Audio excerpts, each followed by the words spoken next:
Hi, this is Jessica Brown, and this is my international marketing plan presented on a website built for this project. Now, I'll be talking about Vestas, which is a Denmark-based company and the global leader in wind turbine manufacturing.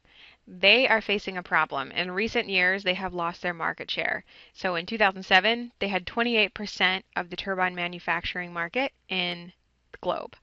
And then in 2009, they've lost this and it's become 12.5. So what do they need to do? They need to enter new markets where their competitors aren't. And one of these nations, which is wind rich, is Egypt. Now, what I'll be doing in this website overview is going over the company and country analysis, so the opportunity within Egypt and their behaviors, as well as going over a marketing plan for Vestas when entering Egypt in order for it to be a successful entrance. Now let's start with the analysis. So we went over Vestas a little bit already. They're the global leader and they make, sell, manufacture wind turbines. And the analysis of the Egyptian culture and economy and media, we begin with geography. They're located in northern Egypt and their official language is Arabic. However, English is the most commonly used foreign language and 43% of the population is in the urban community. So they're using a lot of energy, which is ideal for Vespas because obviously they provide green energy. Now, the economy of Egypt right now is a little tumultuous. So they had political unrest in early 2011, and that was a revolution which overthrew Mubarak, who was the ruler at that time. Then they became a democracy and they had an election in 2012, and that's where things stand. Now, the population unemployment, they're the 15th largest country population-wise in the world. And they also have an unemployment rate of 12%, so 20% live below the poverty line. In terms of purchasing power, they're the 27th in the world. And in terms of science and technology, they're very into online and internet types of technology.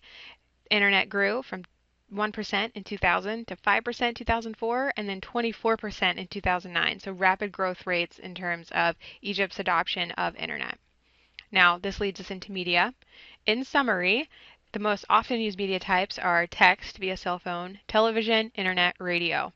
So 24% use the internet and 91% use mobile cellular phones. In terms of traditional media, it's a mix of state-run and private-run. So there are 8 state-run television networks and 20 private, and there are 8 state-run radio networks and 2 private. Another interesting note is that Egypt is well known for civic media, and for those that don't know what civic media is, it's any form of communication that strengthens social bonds within a community or creates a strong sense of civic engagement. Now, this was very evident during the revolution in Egypt in 2011, and you can see that protesters held up signs that said Mubarak with the hashtag fail, which leads people to Twitter so people can have a conversation about it and express what's happening. And also, too, you can see the Facebook page that was dedicated to the cause of the revolution.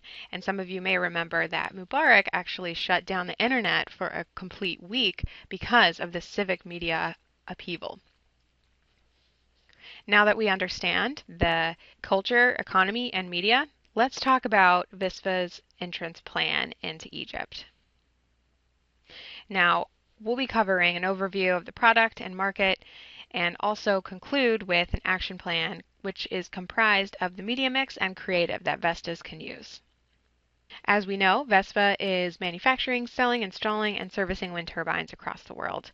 But their market is utility companies, power plants, energy developers, independent power providers for communities and nations and on-grid solutions. So basically, they're a B2B or a B2G, business to government company. Now, within Egypt, their target market should be twofold. First, it's their traditional buyers, so the power plants, the utility companies, the independent power providers within Egypt, and the secondary audience should be citizens because you need to get the national support and start a movement around green energy and also feed off of the independence that the revolution sparked. Now, how does Vespa translate this information into their existing creative? Well, luckily they can use adaptive marketing and use their existing global campaign, which is Wind, It Means the World to Us, and tailor it to each one of these persona groups. But how do they really do it? Here's the action plan. We're going to cover the media and channels and message and creative. So in terms of media and channels, VESPA should partner with state-run media in order to avoid censorship and promote economic growth.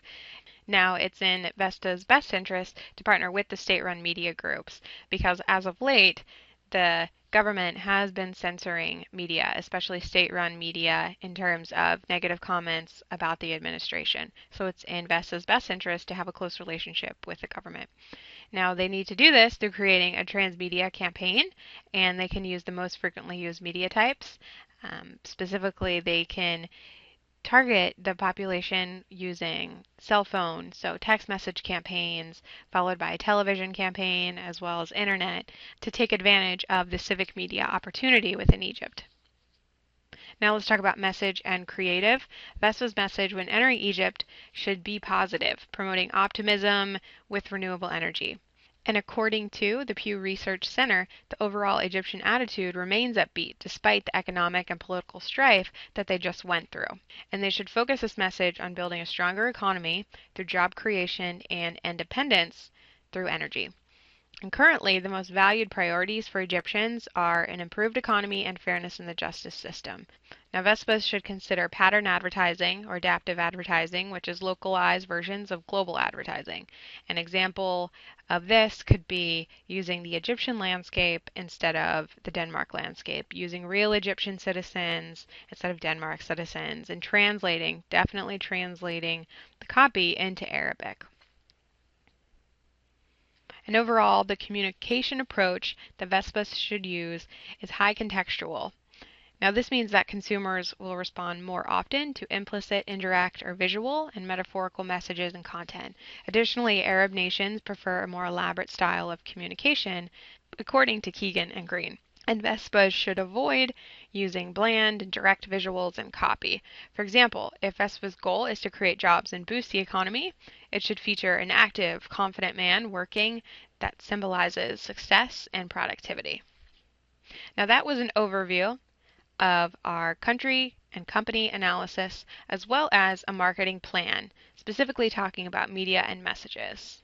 And what we get from this is that if VESPAs will do the adaptive global advertising, get support from the Egyptian government, have a transmedia campaign leveraging the most frequently used media, as well as have a central message of promoting growth of the economy through job creation and energy independence, they will have success when entering Egypt and increase their market share.